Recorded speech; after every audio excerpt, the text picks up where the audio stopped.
Hi folks. We're here today in the garden in the middle of George Square in Edinburgh. This is one of the points that one might consider as the centre of the university.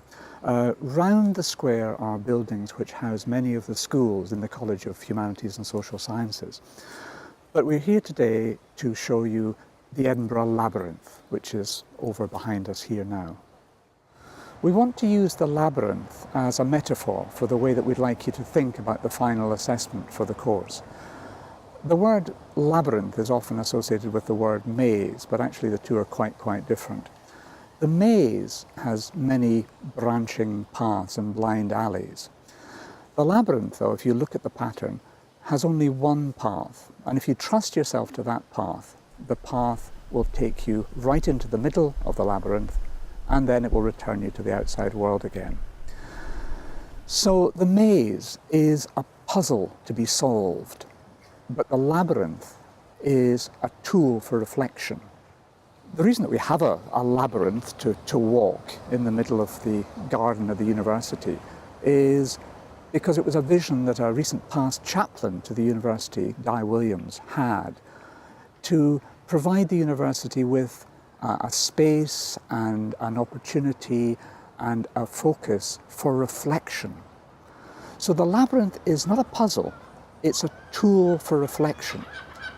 And that's the way that we'd like you to think about the final assignment for the course, as a tool for your reflection about the course and a means of exploring some or all of the ideas that you've been working with on the course. So, we have to say a bit about the assessment process and about the giving and receiving of feedback. Above all, in providing feedback on the work of your peers, you should be trying to do so in a positive and constructive way. This is not to encourage any insipid lack of criticality, but is about the way in which your feedback comments are framed. Criticality, remember, doesn't imply negativity. You may remember various primary school, elementary school mantras such as 2 stars and a wish. Start with a positive observation, follow with something that you would like to have seen but didn't, and close with another positive observation about the work. If you want someone to hear and to be influenced by your suggestions, you should try not to place them in an anxious or defensive state of mind. Anxiety, we know, tends to close our thinking and incline us to stick with familiar solutions. We know too that task-focused feedback can be very much more positively beneficial than ego-focused feedback.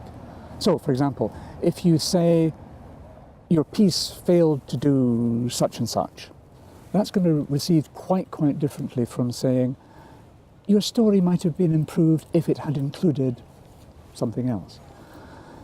So think about how you phrase the feedback that you give to your colleagues.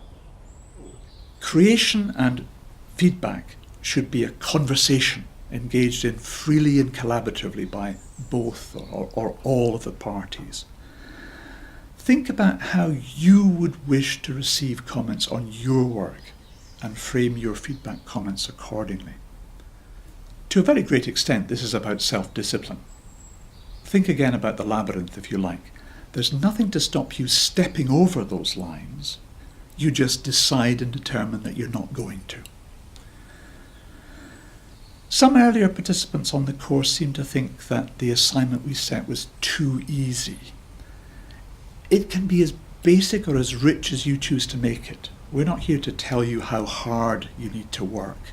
That's up to you and about what you're trying to get out of the course. But look at some of the previous examples of participants' work. We put some links online to some collections. Then tell me it's too easy.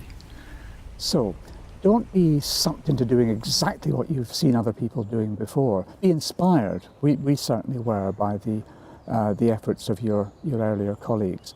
But give us what you've got. So, I hope this helps you in your thinking about the assignment and in the business of giving feedback to your colleagues. I hope you'll enjoy it. Have fun.